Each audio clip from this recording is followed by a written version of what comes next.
તમારું સ્વાગત છે મારા કિચનમાં। આજે હું તમારી સાથે શેર કરીશ ફરાળી આલુ ટિક્કીની રેસીપી। હા ફ્રેન્ડ્સ, તમને જો ફરાળમાં એકને એક વસ્તુઓ ખાઈને કંટાળી ગયા હોય તો ચોક્કસથી આ રેસીપી ટ્રાય કરજો। ખૂબ જ ટેસ્ટી એવી બને છે, ખૂબ જ ઓછા સમયમાં બની જાય છે અને આ આલુ પેટીસથી આપણે એક સરસ મજાની ચાટ પણ બનાવશું। તો ચલો એકદમ ટેસ્ટી એવી ફરાળું આલુ ટિક્કી બનાવવાની શરૂઆત કરી દઈએ। તો સૌથી પહેલાં અડધો કપ આપણે સાબુદાણા લઈ લઈશું। સાબુદાણાને મિક્સર જારની અંદર એડ કરી દઈશું અને આપણે આનો એક સરસ એવો પાવડર બનાવવાનો છે, જેનાથી આ ટિક્કી છે એકદમ સરસ એવી ક્રિસ્પી બનશે। આપણે સાબુદાણાનો પાવડર બનાવીને રેડી કરી દીધો છે। થોડીક વાર માટે આ પાવડરને સાઈડમાં મૂકી દઈશું, ત્યાં સુધીમાં બીજી તૈયારી કરી લઈએ। હવે એક વાસણની અંદર 4 મીડિયમ સાઇઝના બાફેલા બટેટા લઈ લીધા છે। આ બટેટાને આવી રીતે છીણી અને એક બાઉલની અંદર આપણે એડ કરી દઈશું। છીણવાથી શું થશે કે પેટીસ જે આપણે બનાવશું એમાં પેટીસ બનાવતી વખતે ગાંઠો નડશે નહીં અને એકદમ સ્મૂધ એવી પેટીસ બનશે। સરસ રીતે બધા જ બટેટા છે એ છીણીને રેડી કરી દીધા છે। હવે એની અંદર આપણે જે સાબુદાણાનો પાવડર બનાવીને રાખ્યો હતો એ એડ કરી દઈશું। બધો જ પાવડર એડ કરી દેવાનો છે। અડધી ચમચી કાળા મરીનો પાવડર એડ કરી દઈશું અને સ્વાદ પ્રમાણે મીઠું એડ કરી દઈશું। સરખી રીતે બધી જ વસ્તુને મિક્સ કરી અને સરસ એવો એનો લોટ બાંધી દઈશું। હા ફ્રેન્ડ્સ, તમે યાદ રાખજો કે આ લોટને એવી રીતે બાંધવાનો છે કે વધારે પડતો કઠણ પણ નહીં અને ઢીલો પણ નહીં, કેમ કે આપણે પેટીસ બનાવવાની છે એકદમ સરસ એવી સ્મૂધ અને એક સરખી બને એના માટે લોટને પણ સરખો બાંધવો જરૂરી છે। તમે જો આ મેજરમેન્ટ રાખશો તો તમારે એકદમ પરફેક્ટ લોટ બંધાશે। હવે એનું સ્ટફિંગ બનાવવા માટે એક વાસણની અંદર 1 ચમચી ઘી એડ કરી દઈશું। ઘી ગરમ થઈ જાય એટલે અડધો કપ કાજુ એડ કરી દઈશું। ધીમો ગેસ રાખી સરસ રીતે કાજુને આપણે શેકાવા દઈશું। જ્યાં સુધી કાજુ છે એ ગોલ્ડન બ્રાઉન કલરના ના થાય ત્યાં સુધી આપણે ધીમા ગેસે શેકી લઈશું। તો સરસ એવા કાજુ શેકાઈને રેડી થઈ ગયા છે। ગેસની ફ્લેમ બંધ કરી થોડીક વાર માટે ઠંડા થવા માટે સાઈડમાં મૂકી દઈશું। કાજુ ઠંડા થઈ જાય એટલે સરસ રીતે છરીની મદદથી આપણે આવી અધકચરા વાટી રેડી કરી દઈશું। એકદમ ફાઇન પાવડર નથી બનાવવાનું, ખાતી વખતે કાજુની બાઇટ માઉથમાં આવશે તો ખૂબ જ ટેસ્ટી એની ફ્લેવર પણ આવશે અને ટેસ્ટ પણ આવશે। બધા જ કાજુને કટ કરી આપણે એક બાઉલની અંદર ટ્રાન્સફર કરી દઈશું। હવે એની અંદર આપણે 2 થી 3 લીલા મરચાંને કટ કરી એડ કરી દઈશું।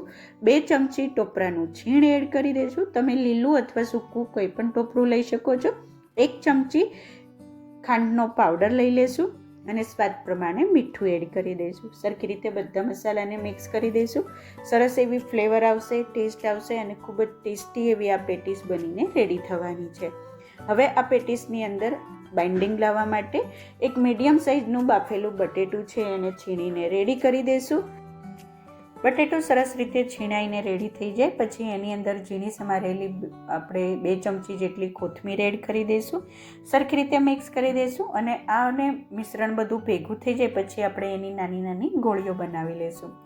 ખૂબ જ સરસ એવી ફ્લેવર આવશે, ટેસ્ટ આવશે અને ખૂબ જ ટેસ્ટી એવું આ સ્ટફિંગ બનીને રેડી થઈ ગયું છે। જો આવી રીતે આપણે એનું સ્ટફિંગ બનાવવાનું છે। હવે આની નાની નાની ગોળીઓ બનાવવા માટે હથેળી ઉપર ઘી અથવા થોડુંક તેલ લગાડી દઈશું। પછી નાનું એવું આપણે સોપારીના સાઈઝનું થોડુંક મિશ્રણ લઈ અને આવી રીતે નાના નાના બોલ બનાવીને રેડી કરી દઈશું। 1 બાય 1 આપણે આ સ્ટફિંગમાંથી બધા બોલ એક સરખા બોલ બનાવીને રેડી કરી દઈશું। બધા જ બોલ બનીને રેડી થઈ ગયા છે। હવે આપણે આને પેટીસની અંદર સ્ટફ કરી દઈએ।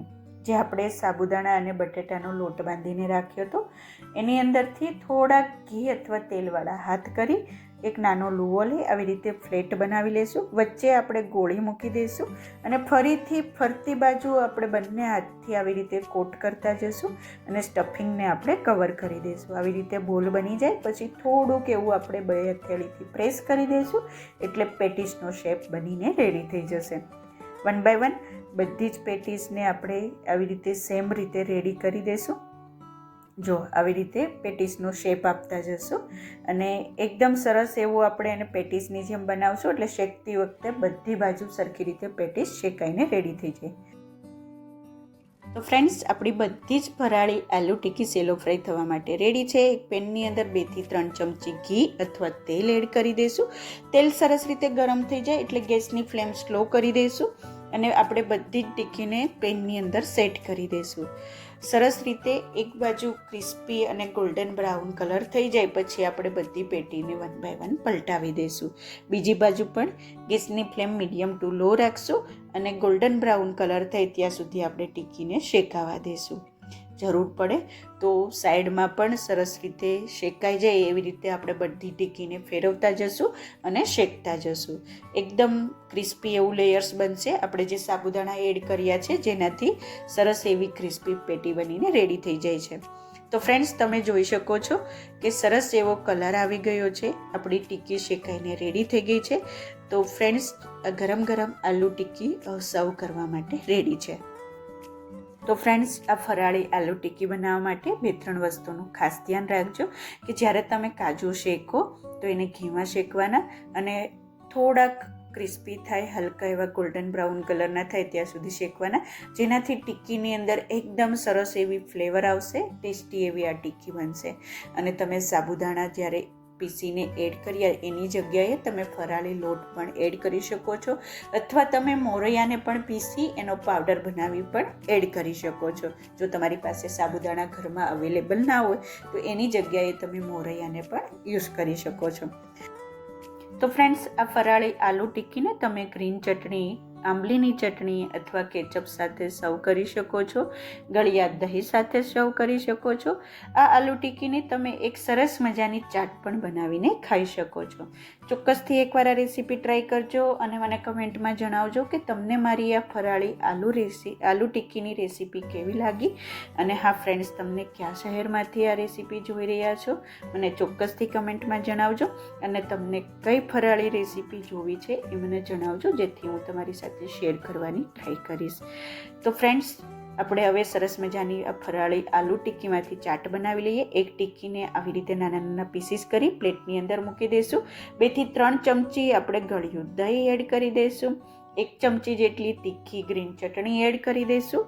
2 થી 3 ચમચી આપણે આંબલીની ચટણી તમારા ટેસ્ટ પ્રમાણે આપણે એડ કરવાની અને પછી ઉપરથી આપણે આવી રીતે સેવની જગ્યાએ બટેટાની કતરણ આવે એને પણ તળીને એડ કરી શકો છો. ઉપરથી આપણે ફરીથી એક આલુ ટીકી મૂકી દઈશું અને જો તમારી પાસે દાડમના દાણા હોય તો ચોક્કસથી એડ કરવાના. ખૂબ જ ટેસ્ટી એવી આ ચાટ બનશે. તો ફ્રેન્ડ્સ તમને મારી આ ફરાળી આલુ ટીકી ચાટની રેસીપી કેવી લાગી ચોક્કસથી જણાવજો. અને જો તમને મારી આ રેસીપી પસંદ આવી હોય તો પ્લીઝ લાઇક કરજો, શેર કરજો, સબસ્ક્રાઈબ કરી બાજુમાં રહેલા બેલ બટનને પ્રેસ કરી દેજો જેથી તમને મારી નવી રેસીપીઓનું નોટિફિકેશન મળતું રહે. Thank you for watching. ફરીથી મળીએ એક નવી રેસીપી સાથે. ત્યાં સુધી બાય બાય.